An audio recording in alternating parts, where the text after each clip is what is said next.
Pessoal, hoje eu trago para vocês uma reflexão sobre o livro Contra a Mentira, de Agostinho de Hipona, ou Santo Agostinho, um livro que eu ganhei da editora Vozes. É uma obra que trata de forma rigorosa e eu diria até radical o problema da mentira. O objetivo principal de Agostinho com esta obra é demonstrar que toda mentira é pecado, sem exceção, sim, sem exceção. Ele escreve esse tratado para deixar claro que nem o benefício próprio, nem a preservação da vida, nem o bem de terceiros justifica o ato de mentir. Com isso, o Agostinho responde e se opõe diretamente a certos grupos cristãos de sua época, especialmente os chamados priscilianistas, que defendiam que, em determinadas circunstâncias, a mentira seria moralmente aceita para proteger a fé ou a vida dos fiéis. Mas o Agostinho combate veementemente essa ideia, buscando, na verdade está buscando ali orientar uma conduta cristã, mantendo a verdade como um valor absoluto e inegociável. De modo geral, a mentira para o Agostinho é a afirmação de algo falso com a intenção de enganar o outro. Aqui dois elementos são indispensáveis. Primeiro, o que se diz é falso. A pessoa que está falando a mentira, o que ela está dizendo é falso. E além disso, o segundo ponto, existe uma intenção consciente de enganar a outra pessoa. Então, o Agostinho classifica como mentira o ato consciente e deliberado no qual a pessoa, sabendo que algo é falso, ela escolhe dizê-lo com o objetivo de enganar o outro. E esse ato, para ele, é sempre um pecado.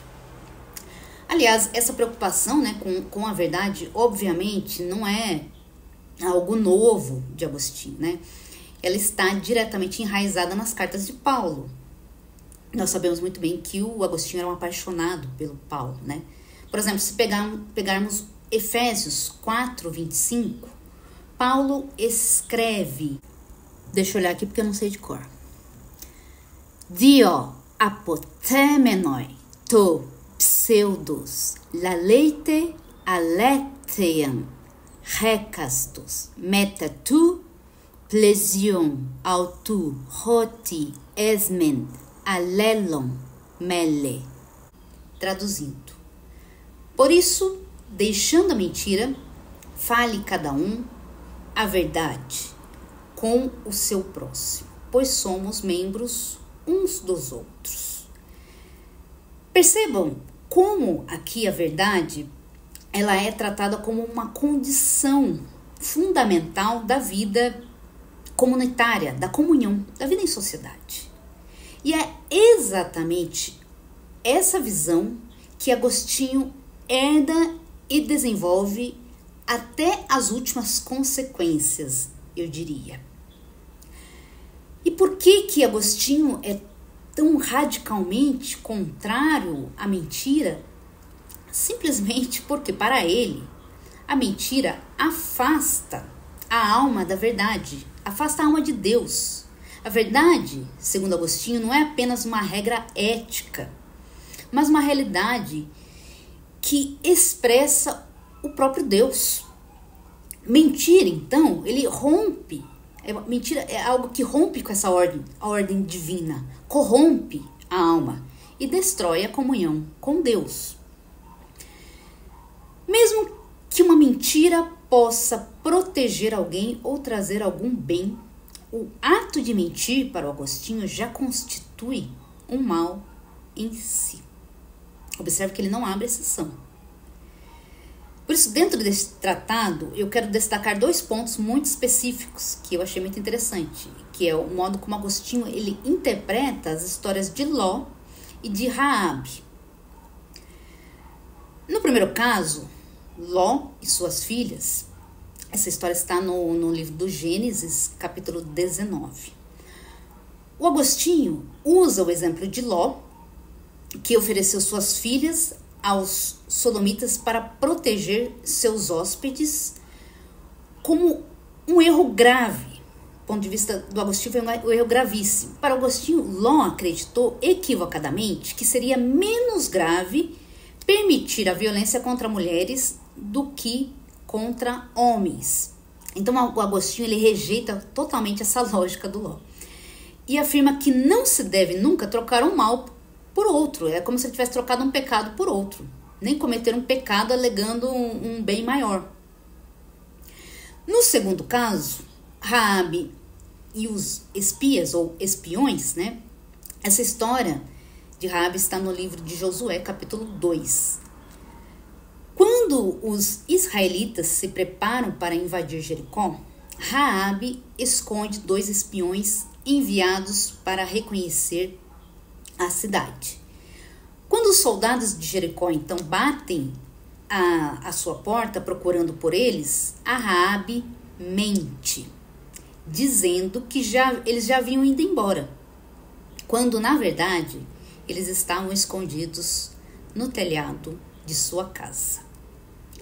O Agostinho ele reconhece que a Raabe agiu movida pela fé e que a sua atitude ela é elogiada na Escritura, mas ele faz uma distinção aqui essencial. Deus, do ponto de vista do Agostinho, ele recompensa a fé, a hospitalidade e a disposição de Raabe em se unir ao povo de Deus, não a mentira em si. Para Agostinho, a mentira permanece sendo pecado, ainda que Deus a tenha perdoado, levando em conta a fé e a intenção dela. Vale lembrar que tempos depois o Tomás de Aquino vai suavizar essa visão, né, agostiniana, admitindo que há mentiras leves e mentiras mais graves, né, especialmente quando feitas para proteger alguém, pode ser você mesmo. Elas continuam sendo pecados para o Tomás de Aquino, né, mas de gravidade menor, eu diria.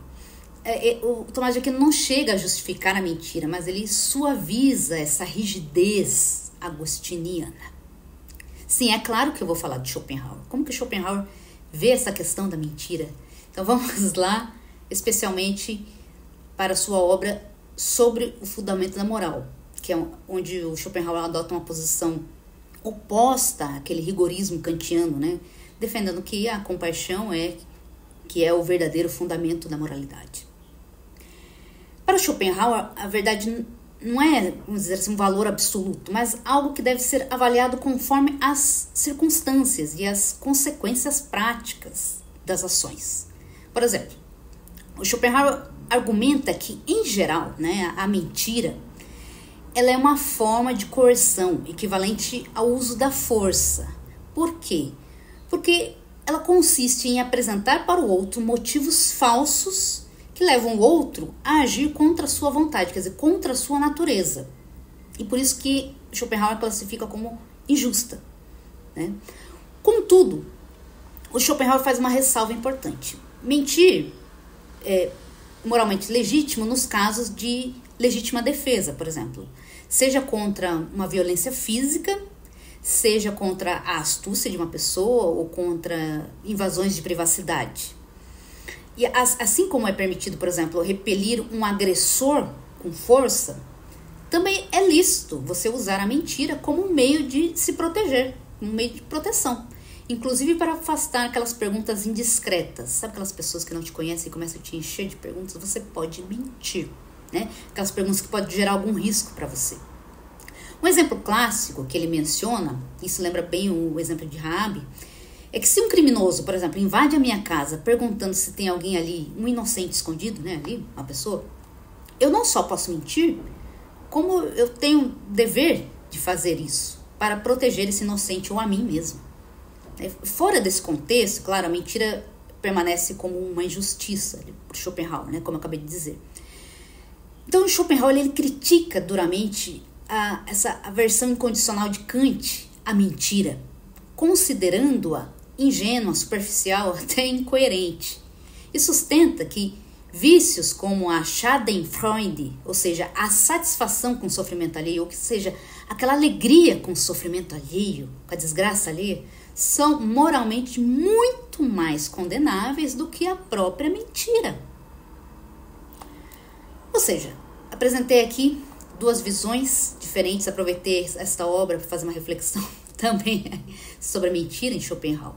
Temos aqui duas visões, o Agostinho, para quem a mentira é um mal absoluto, sempre inaceitável, e Schopenhauer, que reconhece na mentira um direito legítimo quando se trata, por exemplo, de legítima defesa. E aí, com qual dessas duas perspectivas você se identifica mais?